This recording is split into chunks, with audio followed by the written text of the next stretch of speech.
গুৱাহাটীত চুৰি সোণৰ ৰমৰমীয়া বেহাৰ কথা যে জুৱেলাৰী দোকানীয়ে কেনেধৰণে ক্ৰয় কৰে চুৰি কৰা সোণ আমি ইতিমধ্যে জনাইছিলোঁ যে ৮ জুলাইত সংঘটিত হোৱা চুৰিৰ ঘটনাই উন্মোচিত কৰিছে এই তথ্য ৮ জুলাইত পাৱাৰ হাউচৰ এঘৰত চুৰে চলাইছিল লুটপাট ভৈৰৱ বৰ্মন নামৰ লোকজনৰ ঘৰৰ পৰা চুৰাই নিছিল ৭ লাখ টকাৰ অলংকাৰ চিচিটিভিত বন্দী হৈছিল চুৰে ঘৰটোত প্ৰৱেশ কৰাৰ দৃশ্যাংশ যে দৃশ্য আপোনালোকে এই মুহূৰ্তত টিভি স্ক্ৰীণত প্ৰত্যক্ষ কৰিছে আৰু দুই অবৈধ চোৰৰ লগত জড়িত হৈছে লাখ টকীয়াৰ সোণাৰী দুই চুৰ আৰু তিনি সোণাৰীক ইতিমধ্যে গ্ৰেপ্তাৰ কৰিছে আৰক্ষীয়ে লাখ টকীয়াত দোকান থকা ধৃত তিনি সোণাৰী আকবৰ আলী নিৰ্মল মণ্ডল জীৱন কৰ্মকাৰত গ্ৰেপ্তাৰ কৰিছে আৰক্ষীয়ে জব্দ কৰিছে চুৰিয়া অলংকাৰ এখন বাইক এটা টিভি গতিকে এই ঘটনাৰ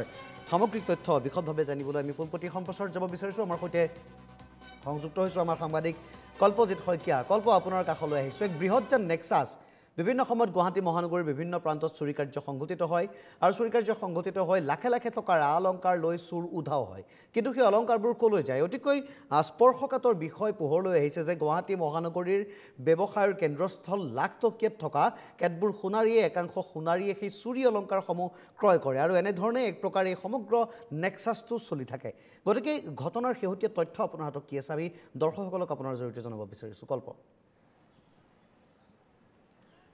নিশ্চয় পাৰ্থ চাওক ইতিমধ্যে আপুনি উল্লেখ কৰিছে আজিৰ পৰা প্ৰায় 10 পৰা 15টা দিনৰ আগত অৰ্থাৎ 8 জুলাই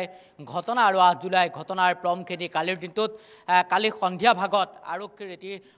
ভগদত্তপুৰ আৰক্ষীৰ এটি সজাতি দল লাখ টকীয়াৰ অভিমুখে ৰাওনা হৈছিল আৰু সেই ৰাওনা হোৱা সেই আৰক্ষীৰ দলটো পাৰ্থ বৃহৎ সফল হৈছে আৰু তেওঁলোকে কেইবাগৰাকীও লাখ টকীয়া সোণাৰী যিটো কথা হয়তো বহুতে বিশ্বাস নকৰিব তেওঁলোকৰ এখন লাখ টকীয়া দোকান আছে আৰু সেই লাখ টকীয়া দোকানত গুৱাহাটী মহানগৰী এটা ব্যৱসায়ী প্ৰাণকেন্দ্ৰ স্থল যাক যিটো স্থান হৈছে লাখ টকীয়া আৰু সেই লাখ টকীয়াৰ সোণৰ গহনা যিসমূহ ব্যৱসায়ী যিসমূহ দোকান সেই দোকানত কিন্তু এনেসমূহ চোৰ আছে প্ৰথম কথা দ্বিতীয় কথা পাৰ্থ আপুনি যিটো কথা কিছু সময় পূৰ্বে কৈছে যে গুৱাহাটী মহানগৰীত যি এই এনেসমূহ চুৰিকাণ্ড এই চুৰিকাণ্ড অকল এইবাৰেই নহয় গুৱাহাটী মহানগৰীত এনেসমূহ চুৰিকাণ্ড বাৰে বাৰে বিভিন্ন স্থানত সংঘটিত হয় আপুনিও গুৱাহাটীত আজিৰ পৰা 10টা দিন পূৰ্বে 10 বছৰ পূৰ্বে আছে আপুনিও গোটেই বিষয়টোৰ ওপৰত জানে বা আপুনিও সংবাদ মাধ্যমৰ লোকৰ লগত জড়িত হিচাপে আপুনিও বিভিন্ন সময়ত এনেসমূহ বাতৰি অসমৰ ৰাইজক জনায় পাৰ্থ যদি চাই আপুনি তেনেহ'লে গুৱাহাটী মহানগৰী অকল এটা স্থানতে নহয় বিভিন্ন স্থানত এনেসমূহ ঘটনা সংঘটিত হয় প্ৰথম কথা আৰু যিসমূহ সোণ বা যিসমূহ ৰূপ চুৰ হয় সেইসমূহ ক'ত নিয়ে এইসমূহ যিসমূহ চুৰিকাণ্ডৰ লগত জড়িত এই লোকসকলে ক'ত নিয়ে কালিৰ দিনটোত স্পষ্ট হৈ পৰিছে যে এই যিসকলে চুৰ কৰে গুৱাহাটী মহানগৰীৰ বিভিন্ন স্থানত তেওঁলোকৰ এনেসমূহ লিংকমেন থাকে কালিৰ দিনটোত যিটো চুৰ ভগদত্ত আৰক্ষীয়ে ধৰিবলৈ সক্ষম হৈছে সেয়া হৈছে 2 পৰা 3জন সোণাৰী আৰু এই 3জন সোণাৰীৰ লগত আৰু কোন জড়িত হৈছেগে এই যিটো দীঘলীয়া নেক্সাছ এই যিটো এই লিংক ৰোডটো কিমান দীঘল বা আৰক্ষীয়ে গোটেই বিষয়টো ভগদত্তপুৰ আৰক্ষীয়ে গোটেই বিষয়টো তদন্ত অব্যাহত ৰাখিছে তদন্তত কি ওলাব কিছু সময় পাছতেই বা কাইলৈ দিনটোত সেই কথা স্পষ্ট হৈ পৰিব পাৰ্থ আপুনি যদি চাই তেনেহ'লে গুৱাহাটী মহানগৰীত এই যিটো আমি খবৰ 8 জুলাই খবৰটো জনাইছোঁ এই মুহূৰ্তত NKTV দৰ্শকসকলক বা আন এটা উইণ্ডোত আমি NKTV দৰ্শকসকলক দেখাইছোঁ যে আৰক্ষীয়ে কেনেদৰে কালি সেই স্থানটোত গৈছিল সমান্তৰালকৈ কেনেকৈ CCTV ভিজুৱেল চাই আৰক্ষীয়ে গ্ৰেপ্তাৰ কৰিবলৈ সক্ষম হৈছে পাৰ্থ বিভিন্ন সময়ত এনেসমূহ ঘটনা সংঘটিত হয় গুৱাহাটী মহানগৰীত বাৰে বাৰে এনেসমূহ ঘটনা সংঘটিত হয় আপোনাৰ নিজৰ দুচকীয়া বাহনখন আপুনি কোনো এটা স্থানত ৰাখিব নোৱাৰে কাৰণ আপোনাৰ যিকোনো মুহূৰ্তত আপোনাৰ দুচকীয়া বাহনখন চুৰি হ'ব পাৰে আৰু এনেসমূহ ঘটনা যদি আপুনি চাই তেনেহ'লে এই এটা মাহত জুলাই মাহতেই প্ৰায় দিছপুৰ আৰক্ষী থানাত 20ৰ পৰা 25খনকৈ এনেসমূহ এজাহাৰ আছে কিন্তু এজাহাৰ যিসকল ভুক্তভোগী এজাহাৰ দাখিল কৰে কিন্তু তাৰ পাছত কিন্তু তেওঁলোকে ন্যায় নাপায় এগৰাকী সাংবাদিকৰ কিছু পূৰ্বে এনেধৰণৰ এটা ঘটনা সংঘটিত হৈছিল তাৰ আগতো বহু ৰেপিডো চালকৰ এনেসমূহ ঘটনা সংঘটিত হয় কেতিয়াবা যদি আপুনি জিঅ' মাৰ্টত বজাৰ কৰিবলৈ যায় তেতিয়াও এনেসমূহ ঘটনা সংঘটিত হয় আৰু এতিয়া আহিছোঁ মূল বিষয়টোলৈ পাৰ্থ এই যিসকলে গুৱাহাটী মহানগৰীৰ বিভিন্ন স্থানত চুৰ কৰে এইসকলে কিন্তু বিভিন্ন সময়ত আৰক্ষীয়ে অভিযান চলাই যদিও তেওঁলোকক ধৰিব নোৱাৰে কিন্তু এই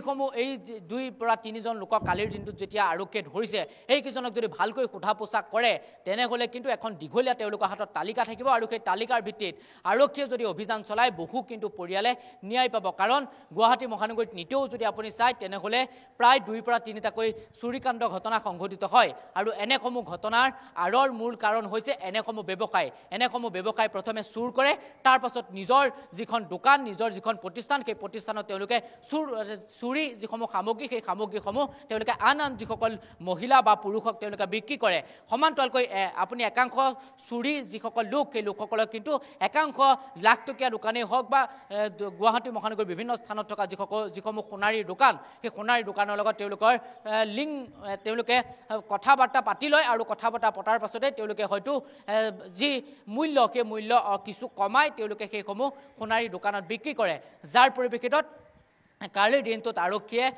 অভিযান চলাইছিল আৰু সেই অভিযানৰ ভিত্তিতেই বৰ্তমান সময়ত আৰক্ষীয়ে এই যিকেইজনক ধৰিছে বৰ্তমান আৰক্ষীয়ে তেওঁলোকক সোধা পোছা অব্যাহত ৰাখিছে কিন্তু গোটেই বিষয়টোৰ ওপৰত তেওঁলোকে বৰ্তমান সময়ত অস্বীকাৰ কৰিছে তেওঁলোকে স্বীকাৰ কৰিছে যে তেওঁলোকে এই কামটো কৰিছে আৰু তেওঁলোকৰ লগত কোন কোন আছে সেই কথা কিন্তু বৰ্তমান সময়ত অস্বীকাৰ কৰিছে কিছু সময় পাছতে হয়তো সেই কথা গম পোৱা যাব আমি কিছু সময় পূৰ্বে ভগদত্তপুৰ আৰক্ষীৰ লগত কথা পাতিছিলোঁ কিন্তু বৰ্তমান সময়ত তেওঁলোকে একো কথা এই সন্দৰ্ভত অৱগত কৰা নাই হয়তো কিছু সময় পাছতে সেই কথা আমি জানিব পাৰিম কিন্তু গুৱাহাটী মহানগৰীত বাৰে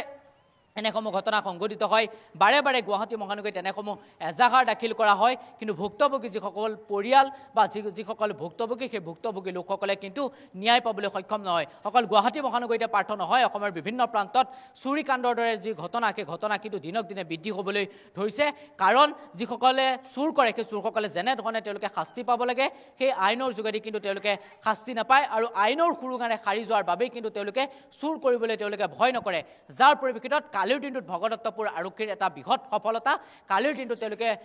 CCTV ভিজুৱেল চাই তেওঁলোকে অভিযান চলাইছিল অকল কালিৰ দিনটোতে নহয় তেওঁলোকে বিভিন্ন সময়ত অভিযান চলাই আছিল আৰু সেই অভিযানৰ ভিত্তিতে কালিৰ দিনটোত লাখটকীয়াৰ এখন লাখটকীয়া দোকানত পাৰ্থ সেইটোৱে তাতকৈ গুৰুত্বপূৰ্ণ কথা তেওঁলোকে অভিযান চলাইছিল আৰু সেই অভিযানৰ যিসকল স্বত্বাধিকাৰী বা তাত কৰ্মৰত যিসকল লোক সেই লোকসকলেই সেই চুৰিকাণ্ডৰ লগত জড়িত হৈছিল তেওঁলোকে সোণৰ অলংকাৰ লৈ গৈছিল তেওঁলোকে সোণৰ অলংকাৰ লগতে তেওঁলোকে লেপটপ বা বিভিন্ন ধৰণৰ মোবাইল তেওঁলোকে চুৰ কৰে আৰু এইসমূহ তেওঁলোকে বিভিন্ন স্থানত তেওঁলোকে বিক্ৰী কৰে আৰু আৰক্ষীয়ে ইয়াৰ ওপৰত যেনেধৰণে গুৰুত্ব দিব লাগে তেনেধৰণে গুৰুত্ব নিদিয়াৰ বাবে কিন্তু এনেসমূহ ঘটনা নিতৌ সংঘটিত হ'বলৈ ধৰিছে বা নিশ্চয় কল্প আপোনাক ধন্যবাদ জ্ঞাপন কৰিছোঁ বৃহৎ নেক্সাছ আৰক্ষী হয়তো আৰু অধিক গুৰুত্ব প্ৰদান কৰিব লাগিব এনেসমূহ বিষয় এনেসমূহ চুৰিকাণ্ড নিৰ্মূল কৰিবৰ বাবে আৰু এই ঘটনা এতিয়া উন্মোচিত কৰিছে এক প্ৰকাৰ এই চুৰ আৰু সোণাৰীৰ মাজৰ সেই গোপন সম্পৰ্কটো